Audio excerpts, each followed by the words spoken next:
మానవ జాతి అంతటిని రక్షించడానికి వచ్చినవాడు ఒకే ఒక ఆయనని స్వామి వివేకానందుడు సాక్ష్యం ఇచ్చాడు. యోహాను సువార్త 1వ అధ్యాయములో ఉన్న మాటలు ఆయన తెలియజేశాడు. ఆది యందు వాక్యం ఉండెను, ఆ వాక్యము దేవుని వద్ద ఉండెను, ఆ వాక్యమే దేవుడై ఉండెను అని చెప్పి సాక్ష్యం ఇచ్చింది యోహాను సువార్త. ఈరోజు విఘ్నులు, తెలివి కలిగిన వారు, ఇంకా మూఢ ఆచారాలని ఉన్నవారు త్వరపడి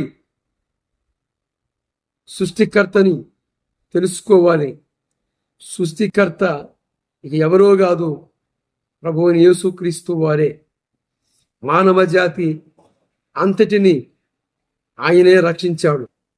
మానవ జాతి అందరి కోసము ఆయనే ప్రాణత్యాగం చేశాడు. మానవ జాతి అందరి కోసం ఆయనే రక్తమును సిందించాడు.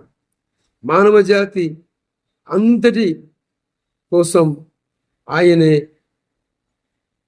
మానవ అవతారం ఎత్తి ఈ లోకానికి వచ్చాడు.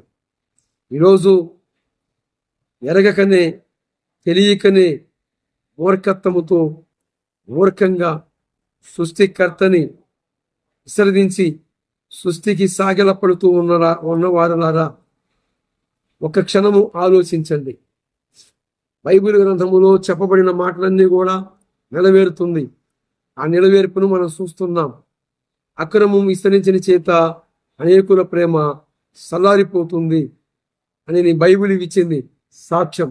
మత్తయి సువార్త 24వ అధ్యాయము 12వ వచనములో. ఈరోజు బైబిల్లో చెప్పబడుతున్న మాటలన్నీ కూడా నెరవేర్పుని మనం చూస్తున్నాం. ప్రేమైన నా భారతదేశ ప్రజలారా, మీరు వెరగకనే మీరు ఎవరి మీద తిరుగుబాటు చేస్తున్నారో, ఈరోజు మనకు ముందున్న భక్తులు వారు స్వామి వివేకానందుడు ఇచ్చిన సాక్ష్యం. అలాగనే భవిష్య మహాపురాణములో శాలువాక చక్రవర్తి భవిష్య మహాపురాణములో సాక్ష్యం ఇచ్చాడు. ఏమని? యమగిరి శిఖరం మీదకి ఆయన వెళ్ళినప్పుడు ఆయన దేవుణ్ణి దర్శనము పొంది ఆయనకి ఆయన ఉన్నతమైన తేజస్సుతో సాక్ష్యం ఇచ్చాడు. యమగిరి శిఖరం మీదకి వెళ్ళినప్పుడు ఆయన ఈయనకి దర్శనమిచ్చాడని స్వామి వివేకానందుడు శాలువాక చక్రవర్తి సాక్ష్యం ఇచ్చాడు. సత్యము అంతరించిపోయేటప్పుడు నేను సత్యమై పుడతాను అని శాలువాక చక్రవర్తికి ఒక పెద్ద ఆయన సాక్ష్యం ఇచ్చాడు, దర్శనమిచ్చాడు. ఆయన ఎవరో కాదు, ఈయనే ప్రభువైన యేసుక్రీస్తు వారే. యమగిరి శిఖరం మీద శాలువాక చక్రవర్తిని దర్శించినవాడు ఇక ఎవరో కాదండి. ఈ స్టేట్మెంటు శాలువాక చక్రవర్తి ఇచ్చాడు భవిష్య మహాపురాణంలో. నేను కన్నిక గర్భమున జన్మించబోతున్నాను, మానవ జాతి పాపమునంతటినీ నేను పరిహరించబోతున్నాను. నా యందు నమ్మిక ఉంచి నన్ను ఎందరూ విశ్వసిస్తారో వారందరిని కూడా నేను రక్షిస్తాను, వారి పాపముల నుండి వారిని విడిపిస్తాను అని స్వామి వివేకానంద శాలువాక చక్రవర్తి స్వామి వివేకానందుడు సాక్ష్యం ఇచ్చాడు. తర్వాత భవిష్య మహాపురాణంలో శాలువాక చక్రవర్తి సాక్ష్యం ఇచ్చాడు. ఎలాగా జన్మిస్తావయ్యా అని శాలువాక చక్రవర్తి అడిగాడు. మానవ రూపములో ఉన్న మనుషులందరి పాపములను నేను భరిస్తానికి, నేను మానవ జాతి పాపములను భరించాలి అంటే నేను మానవ అవతారం ఎత్తబోతున్నాను.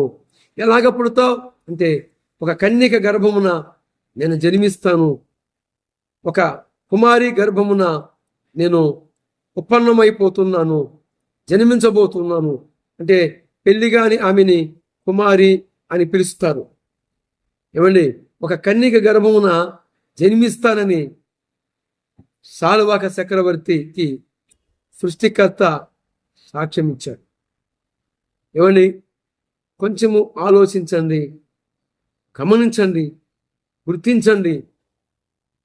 మన పూర్వులు శాలువాక చక్రవర్తి భవిష్య మహాపురాణములో సాక్ష్యం ఇచ్చాడు.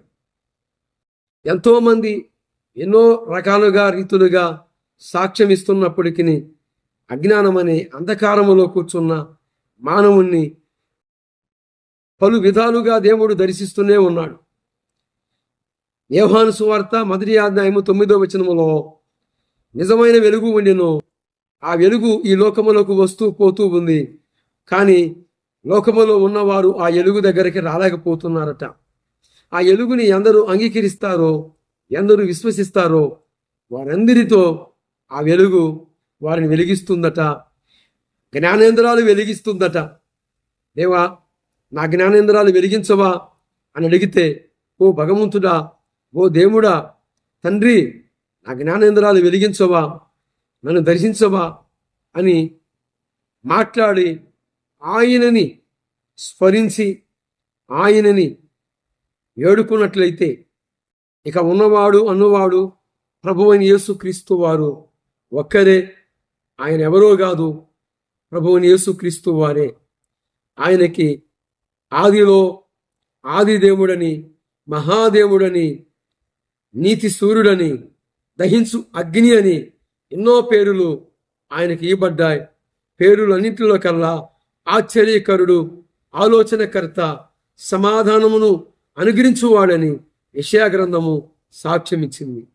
ఏమండి, ఈరోజు మానవ జాతి అంతటి కోసము మనము ఎవరినైతే మొక్కామో, ఎవరినైతే ఆరాధించామో వారి కోసము, మన కోసమును, అందరి కోసము నేను ప్రకటిస్తున్న ప్రభువు యేసుక్రీస్తు వారే ప్రాణమును అర్పించాడు.